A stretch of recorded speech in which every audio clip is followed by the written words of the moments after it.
तो दोस्तों आज हम फिर लेके आए हैं 50 प्रश्नों का मॉक टेस्ट, जिसमें कि सभी प्रश्न होंगे एग्ज़ाम बेस्ड, जो कि परीक्षा में आने वाले हैं। तो दोस्तों आप सभी का स्वागत है एग्ज़ाम प्लेयर के यूट्यूब चैनल में। तो चलिए शुरू करते हैं आज का प्रश्न। तो पहला प्रश्न है आज का कि आज़ाद हिंद फौज का गठन किस वर्ष हुआ था। आज़ाद हिंद फौज का गठन किस वर्ष हुआ था। तो आज़ाद हिंद फौज का गठन जो हुआ था वो 1943 ईस्वी में।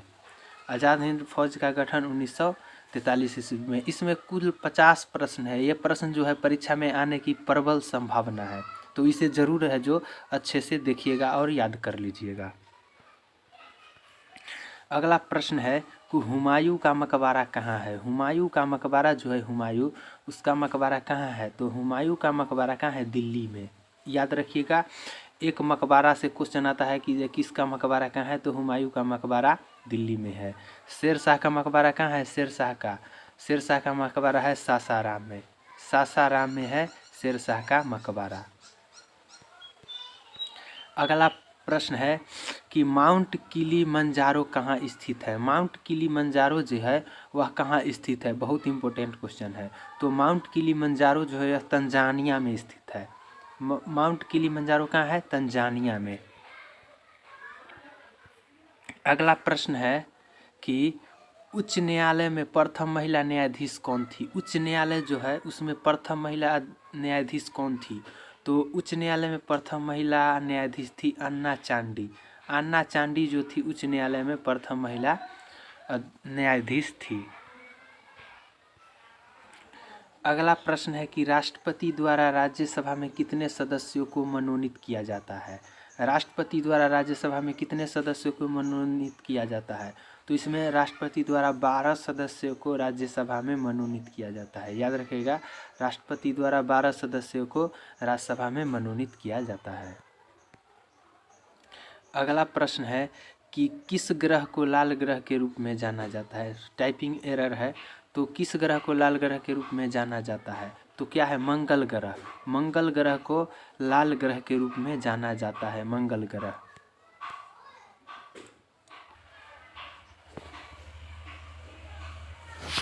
अगला प्रश्न है कि भोपाल गैस कांड में किस गैस का रिसाव हुआ था।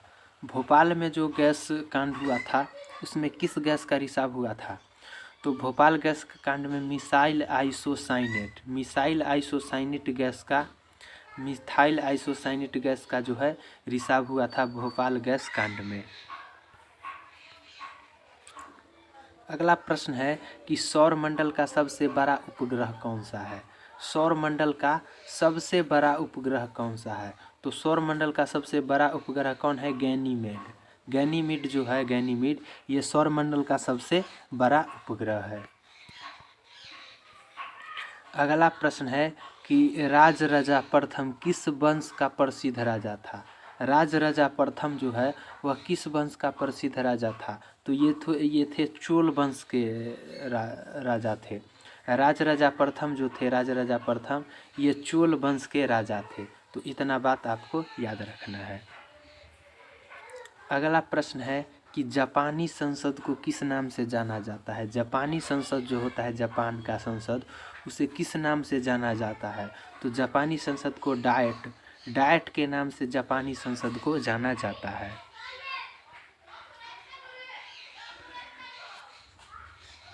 अगला प्रश्न है कि राज्य एवं केंद्र शासित प्रदेशों के विवरण किस अनुसूची में है। राज्य एवं केंद्र शासित प्रदेशों का विवरण किस अनुसूची में है।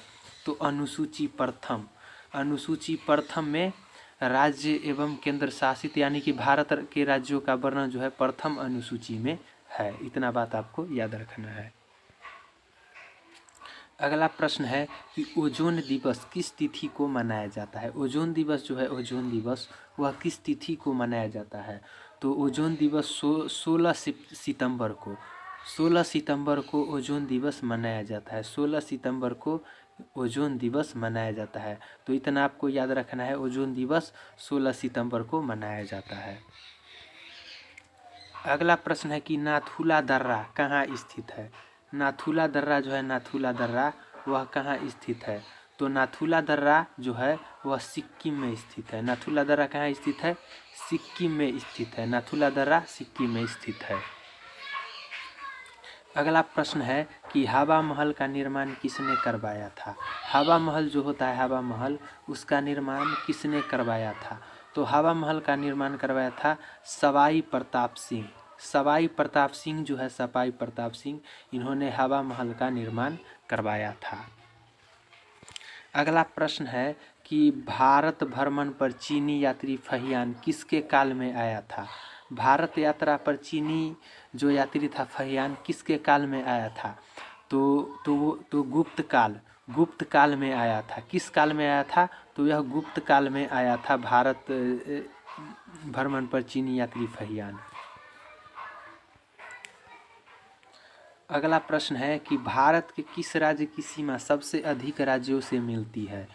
भारत में जो वह कौन सा राज्य है जिसकी सीमा जो है सबसे अधिक राज्यों से मिलती है? तो वो है उत्तर प्रदेश। उत्तर प्रदेश जो राज्य है, उत्तर प्रदेश, उसकी सीमा जो है सबसे अधिक राज्यों से मिलती है। तो इतना बात आपको याद रखना है। अगला प्रश्न है कि दिल्ली सल्तनत की पहली महिला शासिका कौन थी? दिल्ली सल्तनत जो है, दिल्ली सल्तनत, उसकी पहली महिला शासिका कौन थी? तो रजिया सुल्तान जो है, रजिया सुल्तान, वह दिल्ली सल्तनत की पहली महिला शासिका थी। अगला प्रश्न है कि चिकनगुनिया रोग किसके कारण होता है? चिकनगुनिया रोग जो होता है, चिकनगुनिया रोग, वह किसके कारण होता है? तो चिकनगुनिया रोग जो है वह चमगादड़ के कारण होता है। चिकनगुनिया रोग चमगादड़ के कारण होता है। तो इस बात को आपको याद रखना है, चिकनगुनिया रोग चमगादड़ के कारण होता है। अगला प्रश्न है कि कार बैटरी में किस एसिड का प्रयोग किया जाता है? कार का जो बैटरी होता है उसमें कौन से एसिड का प्रयोग किया जाता है? तो कार के बैटरी में सल्फ्यूरिक एसिड, कार के बैटरी में किस एसिड? सल्फ्यूरिक एसिड का प्रयोग किया जाता है। अगला प्रश्न है कि रेडियो एक्टिविटी की खोज किसने की थी? रेडियो एक्टिविटी जो होता है उसकी खोज किसने की थी? तो हेनरी बैक्यूरेल के द्वारा, हेनरी बैक्यूरेल के द्वारा रेडियो एक्टिविटी की खोज की गई थी, हेनरी बैक्यूरेल के द्वारा। अगला प्रश्न है कि आर्थिक आपात किसके द्वारा लागू किया जाता है? किसी भी तरह का आपात हो तो उसको आपात लागू जो होता है वह राष्ट्रपति के द्वारा लागू होता है। याद रखिएगा, आपात जो होता है, आपात किसके द्वारा लागू किया जाता है? तो राष्ट्रपति के द्वारा लागू किया जाता है। अगला प्रश्न है कि बिहार राज्य दिवस किस तिथि को मनाया जाता है? बिहार राज्य का जो दिवस होता है वह किस तिथि को मनाया जाता है? तो बिहार राज्य का दिवस 22 मार्च, बिहार राज्य दिवस कब? 22 मार्च को मनाया जाता है बिहार राज्य दिवस। अगला प्रश्न है कि कैंसर का अध्ययन कहलाता है, कैंसर का अध्ययन क्या कहलाता है? तो कैंसर का अध्ययन जो होता है, कैंसर का अध्ययन, ये कर्क रोग विज्ञान कहलाता है। कर्क रोग विज्ञान कैंसर का अध्ययन कहलाता है। अगला प्रश्न है कि कांडला बंदरगाह कहाँ स्थित है? कांडला बंदरगाह कहाँ स्थित है?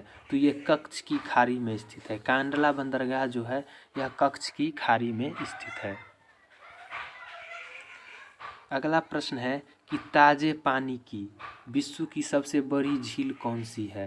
ताजे पानी की विश्व की सबसे बड़ी झील कौन सी है? तो ये जो है यह सुपीरियर झील, सुपीरियर झील जो है वह ताजे पानी की विश्व की सबसे बड़ी झील है। अगला प्रश्न है कि सीमांत गांधी के नाम से किसे जाना जाता है? सीमांत गांधी के नाम से किसे जाना जाता है? तो सीमांत गांधी के नाम से खान अब्दुल गफ्फार खां को जाना जाता है।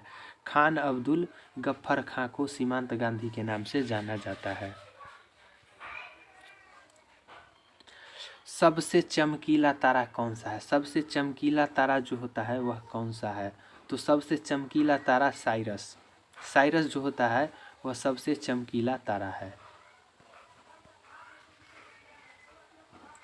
अगला प्रश्न है कि यूएनओ का मुख्यालय कहाँ है? यूएनओ का मुख्यालय कहाँ है? यूएनओ का मुख्यालय जो है वह न्यूयॉर्क में स्थित है। यूएनओ का मुख्यालय कहाँ है? तो यूएनओ का मुख्यालय कहाँ है? न्यूयॉर्क में स्थित है। अगला प्रश्न है कि राष्ट्रीय गीत की रचना किसने की थी? राष्ट्रीय गीत की रचना किसने की थी? तो राष्ट्रीय गीत की रचना जो है, राष्ट्रीय गीत, इसकी गीत की रचना बंकिम चंद्र चटर्जी, बंकिम चंद्र चटर्जी ने राष्ट्रीय गीत की रचना की थी, बंकिम चंद्र चटर्जी। अगला प्रश्न है कि बेकिंग सोडा का रासायनिक नाम क्या है? बेकिंग सोडा का रासायनिक नाम क्या है? बेकिंग सोडा का रासायनिक नाम होता है सोडियम बाइकार्बोनेट। सोडियम बाइकार्बोनेट जो होता है वह बेकिंग सोडा का रासायनिक नाम होता है। अगला प्रश्न है कि दुनिया का सबसे बड़ा रेगिस्तान कौन सा है? दुनिया का सबसे बड़ा रेगिस्तान कौन सा है? तो विश्व का सबसे बड़ा रेगिस्तान यह सहारा रेगिस्तान है। सहारा रेगिस्तान जो कि दक्षिण अफ्रीका में है, यह दुनिया का सबसे बड़ा रेगिस्तान है। अगला प्रश्न है कि भारतीय राष्ट्रीय कांग्रेस की पहली महिला अध्यक्ष कौन थी? भारतीय राष्ट्रीय कांग्रेस की पहली महिला अध्यक्ष, तो भारतीय राष्ट्रीय कांग्रेस की पहली महिला अध्यक्ष जो थी वो थी एनी बेसेंट। एनी बेसेंट जो थी वह भारतीय राष्ट्रीय कांग्रेस की पहली महिला अध्यक्ष थी। अगला प्रश्न कि भारत का बिस्मार्क किसे कहा जाता है? भारत का बिस्मार्क, बिस्मार्क जो है वह गलत लिखा गया है। तो भारत का बिस्मार्क जो है वह सरदार वल्लभ भाई पटेल, सरदार वल्लभ भाई पटेल को भारत का बिस्मार्क कहा जाता है, सरदार वल्लभ भाई पटेल को। अगला प्रश्न है कि हड़प्पा सभ्यता कैसी थी? हड़प्पा सभ्यता जो थी वह कैसी थी? तो हड़प्पा सभ्यता कांस्य युगीन सभ्यता थी, कांस्य युगीन सभ्यता थी हड़प्पा सभ्यता, कांस्य युगीन। अगला प्रश्न है कि बुद्ध ने प्रथम उपदेश कहाँ दिया था? बुद्ध जो है, बुद्ध उन्होंने अपना प्रथम उपदेश कहाँ दिया था? तो बुद्ध जो है, बुद्ध यह सारनाथ में अपना प्रथम उपदेश दिया था, सारनाथ में अपना प्रथम उपदेश दिया था। अगला प्रश्न है कि ऋग्वेद में वर्णित सबसे पवित्र नदी कौन सी है? ऋग्वेद में वर्णित सबसे पवित्र नदी कौन सी है? तो वह है सरस्वती नदी। सरस्वती नदी जो है वह ऋग्वेद में वर्णित सबसे पवित्र नदी है। अगला प्रश्न है कि बुद्ध का जन्म कहाँ हुआ था? बुद्ध जो होता है, बुद्ध भगवान बुद्ध, उसका जन्म कहाँ हुआ था? तो भगवान बुद्ध का जन्म कहाँ हुआ था? लुम्बिनी में, लुम्बिनी में भगवान बुद्ध का जन्म हुआ था। विटामिन ए का रासायनिक नाम क्या है? विटामिन ए जो होता है उसका रासायनिक नाम क्या है? तो विटामिन ए का रासायनिक नाम क्या है? रेटिनॉल। रेटिनॉल जो होता है, रेटिनॉल वो विटामिन ए का रासायनिक नाम है। अगला प्रश्न है कि फ्रांसीसी क्रांति किस वर्ष हुई थी? फ्रांसीसी, फ्रांस में जो क्रांति हुई थी जिसे फ्रांसीसी क्रांति कहा जाता है, वह किस वर्ष हुई थी? तो ये 1789 ईस्वी में, 1789 ईस्वी में फ्रांसीसी क्रांति हुआ था। तो इतना बात आपको याद रखना है। अगला प्रश्न है कि मानव शरीर का सबसे बड़ा ग्रंथि कौन सा है? मानव शरीर का सबसे बड़ा ग्रंथि कौन सा है? तो मानव शरीर का सबसे बड़ा ग्रंथि जो होता है वह यकृत। यकृत जो है, यकृत जिसको लीवर बोलते हैं, लीवर, ये मानव शरीर का सबसे बड़ी ग्रंथि है। अगला प्रश्न है कि कोयला किस चट्टान में पाया जाता है? कोयला जो होता है, कोयला, यह किस चट्टान में पाया जाता है? तो कोयला अवसादी चट्टान में। कोयला कहाँ पाया जाता है? तो कोयला अवसादी चट्टान में पाया जाता है। अगला प्रश्न है कि विषाणु में कौन सा प्रोटीन पाया जाता है? विषाणु जो होता है, वायरस, इसमें कौन सा प्रोटीन पाया जाता है? तो विषाणु वायरस में लाइकोप्रोटीन पाया जाता है। वायरस में कौन सा प्रोटीन? लाइकोप्रोटीन पाया जाता है वायरस यानी विषाणु में। अगला प्रश्न है कि तानसेन किसके दरबार के राजकवि थे? तानसेन जो थे, तानसेन, वह किसके दरबार के राजकवि थे? तो तानसेन अकबर के दरबार के राजकवि थे। तानसेन किसके दरबार के? अकबर के दरबार के राजकवि थे तानसेन। अगला प्रश्न है कि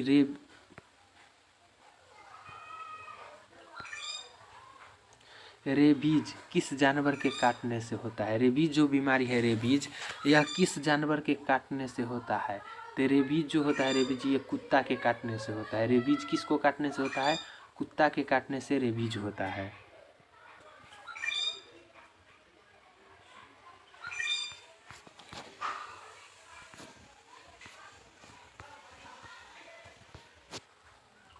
अगला प्रश्न है कि नदियों, तालाबों आदि में पाए जाने वाले जलीय हरे पौधे को क्या कहा जाता है?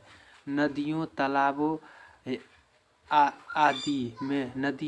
आदि में पाए जाने वाले जलीय पौधों को क्या कहा जाता है? तो नदियों, तालाबों में पाए जाने वाले जलीय पौधों को क्या कहा जाता है? शैवाल। शैवाल कहा जाता है नदियों, तालाबों में पाए जाने वाले पौधे को। अगला प्रश्न है निकट दृष्टि दोष किस लेंस द्वारा ठीक किया जाता है? निकट दृष्टि दोष जो होता है वह किस लेंस द्वारा ठीक किया जाता है? तो निकट दृष्टि दोष जो है वह अवतल लेंस के द्वारा निकट दृष्टि दोष को ठीक किया जाता है, अवतल लेंस द्वारा।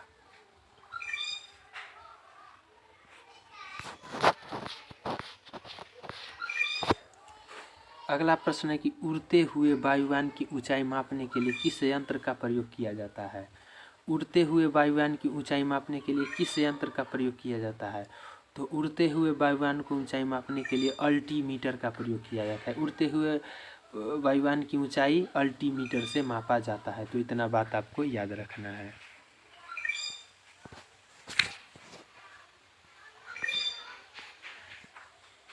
अगला प्रश्न है कि सिगरेट लाइटर से कौन सी गैस निकलती है? सिगरेट लाइटर जो होता है इससे कौन सी गैस निकलती है? तो सिगरेट लाइटर से ब्यूटेन गैस निकलती है। सिगरेट लाइटर से कौन सी गैस निकलती है? Butane gas. सिगरेट लाइटर से ब्यूटेन गैस निकलती है।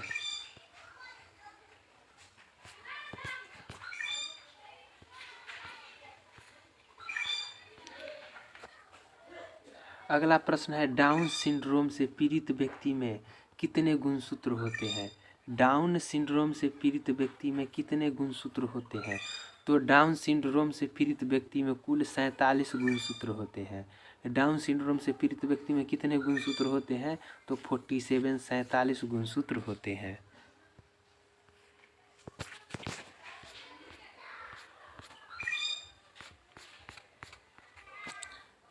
अगला प्रश्न है कि आकाश का रंग नीला क्यों दिखाई पड़ता है? आकाश का रंग जो होता है नीला वह क्यों दिखाई देता है? तो आकाश का रंग नीला प्रकाश के प्रकीर्णन के कारण आकाश का रंग नीला दिखाई देता है। तो दोस्तों इसमें जो है कुल 50 प्रश्न आपके सामने हमने रखा। तो यहाँ पर देखिएगा कि लाइक, सब्सक्राइब एंड शेयर क्या करना है? लाइक, सब्सक्राइब और शेयर करना है। किसको? और सब्सक्राइब किन? यूट्यूब चैनल एग्जाम प्लेयर को, इसको सब्सक्राइब करना है। तो अगर वीडियो अच्छा लगे तो वीडियो को लाइक कीजिएगा, चैनल को सब्सक्राइब कीजिएगा और वीडियो को अधिक से अधिक शेयर कीजिएगा। फिर मिलते हैं एक अगले वीडियो में इसी तरह के। तब तक के लिए धन्यवाद।